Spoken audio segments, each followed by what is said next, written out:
What if you spent your entire life wondering who your father was, and every time you thought you found him, the truth slipped away again? Imagine growing up believing that your grandparents were your parents, only to learn the real story decades later. Well, that was Sandra's life. 50 plus years of dead ends, denial, and heartbreak until one email changed everything. My name's Tara Crawford with DNAngels, where we help people discover their biological families through the power of DNA and genealogy. This is one case that really stayed with me, not just because of the result, but because of how determined Sandra was to finally know the truth. And I'm going to tell you Sandra's story. But before I do, let's all drop some yellow hearts in the comments section to show our support for Sandra's journey. And also, if you could please hype this video, we'd greatly appreciate it.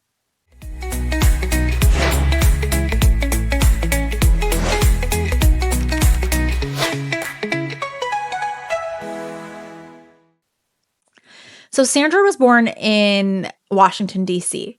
to a 16-year-old girl who was living in an unwed mother's home. Her mother was supposed to place her up for adoption, but she begged her parents to let her keep the baby. She promised that she would care for her. But 3 days after Sandra was born, she jumped out of a bedroom window and left. That's when Sandra's grandparents stepped in and raised her as their own, their 10th child. She didn't even know they were her grandparents for years. Around the age of 12, her birth mother resurfaced, and she had said that she had seen Sandra's father. They began talking, exchanged some pictures, but the man that her mom claimed was her dad, he denied it right from the start. And after that, the stories just kept changing. One family member even told Sandra, "You will never know who your father is."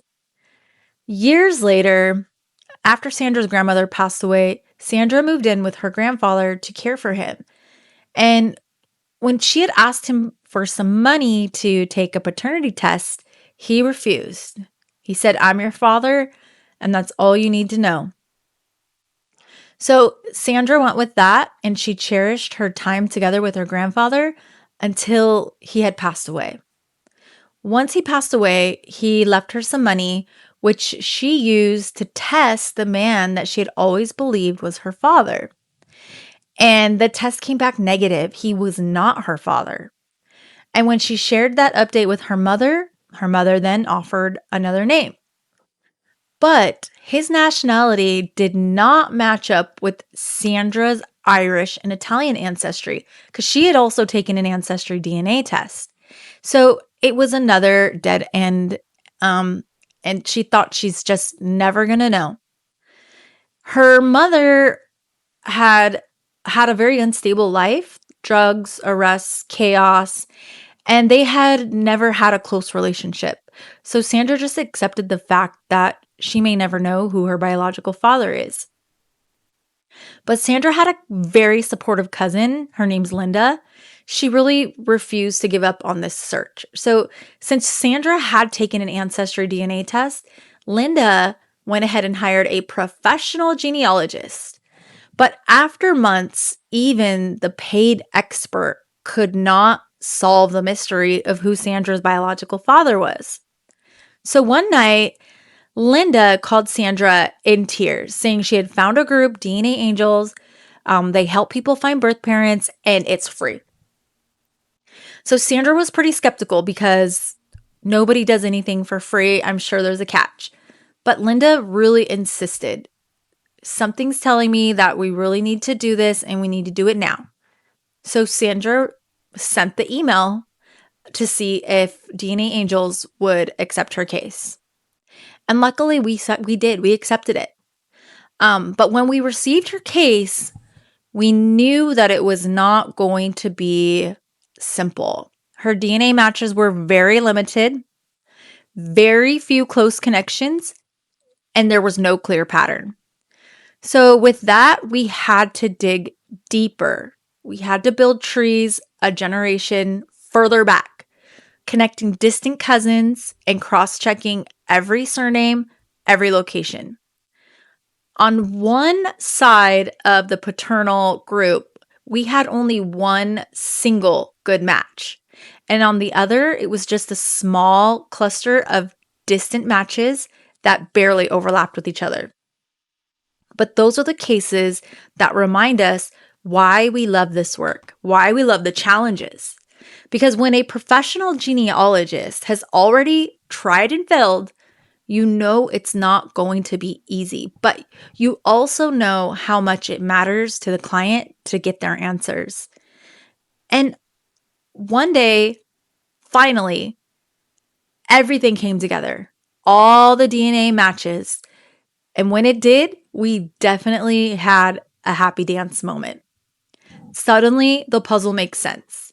Family locations lined up, the ethnicities matched perfectly, Irish and Italian, just like Sandra's DNA predicted.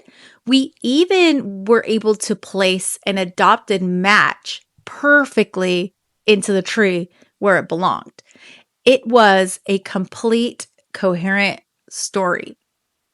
So by Monday, we had sent Sandra the update. We had it narrowed down to 2 brothers. One lived in Virginia, where Sandra lived. Well, it was actually the same town that she worked in. And the other lived in Georgia, the same state that Sandra's son lived. And the man that lived in Georgia, his name's Nick. And it's also Sandra's son's name. So what a coincidence, right? Cousin Linda was the one to make the first call to him. Anytime we narrow it down to brothers, we definitely prefer that the person that's doing the searching is the person that's doing the call. So within 5 minutes of cousin Linda reaching out, Sandra's phone rang, and it was him, her father, along with his wife and daughter. They all reached out all at once. He had told Sandra that he met her mother once, and when he saw her again, she pretended not to know him. He had no idea that she had been pregnant, and when he saw Sandra's photo, he said, "I do not need a DNA test. I already know she's mine." So now Sandra, she has traveled to Georgia to meet her new family. Good to see you. I'm doing great. How's everything? Long time no see. Very long time no see. And from the moment she arrived, she felt it. She was home. She noticed her sister's hand first. Both have the same clubbed thumbs that Sandra has always been self-conscious about. It was undeniable proof that they were family. And when she walked through that door, her entire new family was there waiting. Her father, stepmother, siblings, a nephew, his wife, all waiting to welcome her. And when Sandra told her brother she had expected rejection, he smiled and said, "Not in this family." That's when she broke down in tears. Since that day, Sandra and her father have texted every single morning. They've built a bond that neither of them imagined possible. Her stepmother could have been resentful, but instead, she chose love and inclusion. Sandra says if she ever becomes wealthy, she's going to donate everything she could to DNAngels because there's so many people like her who deserve answers but cannot afford the search. So her birth mother still denies the truth, saying, "You need my blood to know for sure." We know that's not true. But Sandra doesn't need her validation anymore. She finally knows who she is. And after 50 years of wondering, she found her truth, she found her father, and for me and my colleagues as search angels, it was one of those unforgettable cases that kind of reminds you why this work matters. Because sometimes all it takes is one email, one team, and one perfectly timed moment to change someone's entire life.